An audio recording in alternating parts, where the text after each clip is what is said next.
O utilitarismo é uma ideia poderosa. Imagina só, a melhor ação é aquela que traz a maior felicidade para o maior número de pessoas.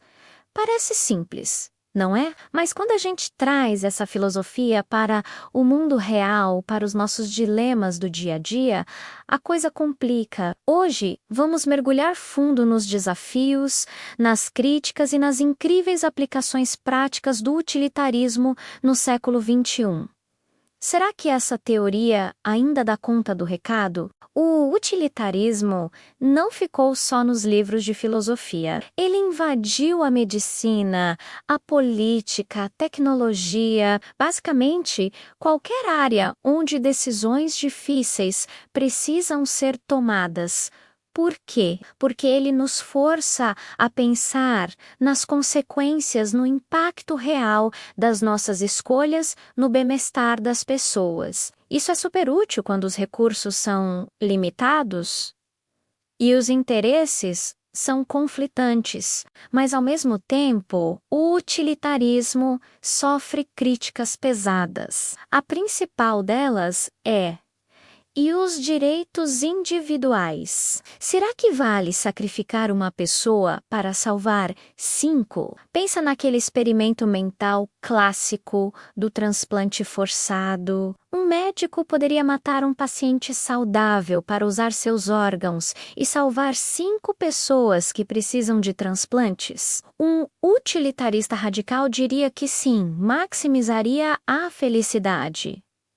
Assustador, né? Para contornar isso, surgiram novas versões, como o utilitarismo de regras, a ideia é que seguir regras que protegem direitos, como não mate pessoas inocentes, gera mais felicidade a longo prazo. Afinal, ninguém viveria tranquilo numa sociedade onde pudesse ser sacrificado a qualquer momento. A confiança e a estabilidade social também contam na equação da felicidade. Outro problemão é como a gente mede felicidade. O que é bem-estar? É ter mais prazer? É ter saúde? É ter oportunidades?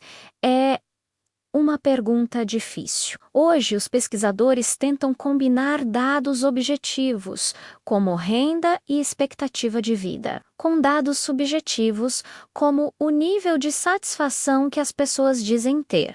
Não é uma fórmula mágica, mas já ajuda a tomar decisões mais informadas e menos no escuro. E a justiça social? O utilitarismo não poderia acabar justificando uma sociedade com muita desigualdade desde que a felicidade total seja alta? Imagina um mundo com bilionários super felizes e uma massa de gente vivendo no limite. A soma da felicidade poderia ser alta, mas séria, justo? Para resolver isso, alguns utilitaristas propõe dar um peso maior à felicidade dos mais pobres. Ajudar quem tem menos gera um aumento de bem-estar muito maior do que dar mais 1 milhão para quem já é bilionário. Isso aproxima o utilitarismo de ideais mais igualitários, justificando políticas de redistribuição de renda. Vamos para a prática. Na bioética,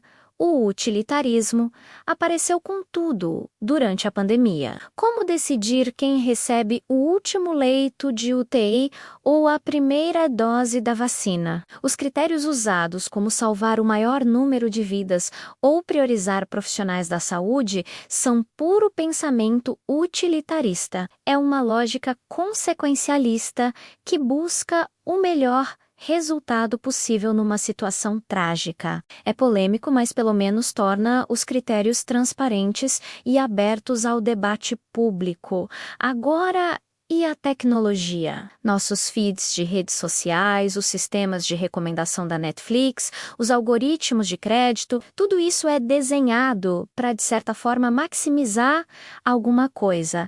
Engajamento, tempo de uso, lucro. Um utilitarismo responsável aqui precisa ir além dessas métricas. Precisamos perguntar: esse algoritmo está causando discriminação? está invadindo nossa privacidade? Está nos deixando mais ansiosos? Maximizar a utilidade de verdade significa pensar na dignidade humana, na confiança e nos efeitos a longo prazo. No meio ambiente, a lógica utilitarista apoia ideias como o imposto sobre carbono. Poluiu, pague pelo dano que você causa à sociedade. A ideia é fazer com que os custos ambientais entrem na conta, incentivando práticas mais sustentáveis. Mas e as futuras gerações? E os riscos de uma catástrofe climática? O utilitarismo precisa se adaptar, valorizando a prudência e o bem-estar de quem ainda nem nasceu. Afinal, a felicidade deles também conta. A relação com a democracia também é fascinante. Processos democráticos com debate, transparência e direito de fiscalizar os governantes tendem a gerar melhores resultados para todos. Eles corrigem erros e evitam abusos de poder. Mas a democracia também tem o risco da tirania da maioria. Por isso, um bom sistema utilitarista valoriza a proteção das minorias e o equilíbrio entre os poderes. Não é só sobre a vontade da maioria, mas sobre o bem-estar do todo. No fim das contas, o utilitarismo nos convida a sermos mais analíticos e éticos nas nossas decisões, seja como gestores, médicos, engenheiros ou cidadãos. Ele nos força a olhar para os dados, considerar diferentes cenários e, principalmente, ouvir as pessoas que serão afetadas. Uma das lições mais bonitas do utilitarismo é a imparcialidade. A sua felicidade não vale mais do que a minha, que não vale mais do que a de uma pessoa do outro lado do mundo. Ele nos tira do nosso umbigo e nos faz pensar de um ponto de vista universal. Isso não significa ser frio e calculista. Pelo contrário, reconhecer o sofrimento real das pessoas é o primeiro passo para querer aliviar esse sofrimento. Claro, a teoria não é perfeita. Filósofos hoje tentam criar modelos híbridos que combinam a busca pela felicidade com a proteção de direitos fundamentais. A ideia é maximizar o bem-estar, mas dentro de certos limites que não podem ser cruzados. Outra crítica comum é que o utilitarismo só se importa com os resultados e não com as intenções ou o caráter das pessoas. Mas podemos pensar diferente. Certas virtudes, como honestidade, empatia e justiça, são valiosas porque, no geral, elas levam a melhores resultados para todo mundo. Então, cultivar um bom caráter é uma estratégia utilitarista. No cenário mundial, a ajuda humanitária, os acordos comerciais e a defesa dos direitos humanos muitas vezes usam argumentos utilitaristas para justificar ações que aumentam o bem-estar global. Claro, um dos maiores desafios é a previsão. É muito difícil prever todas as consequências de uma decisão. Por isso, uma abordagem utilitarista inteligente é humilde. Ela prefere mudanças graduais, testes piloto e a constante revisão das políticas. É uma ética de aprendizado contínuo.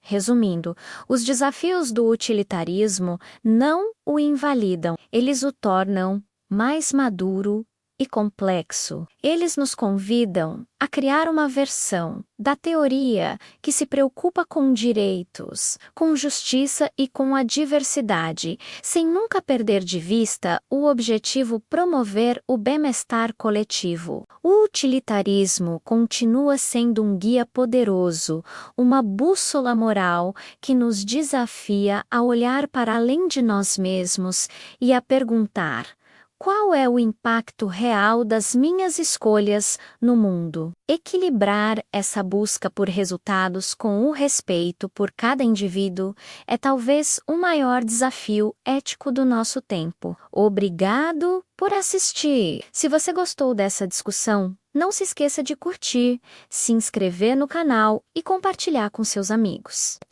8a Proxima.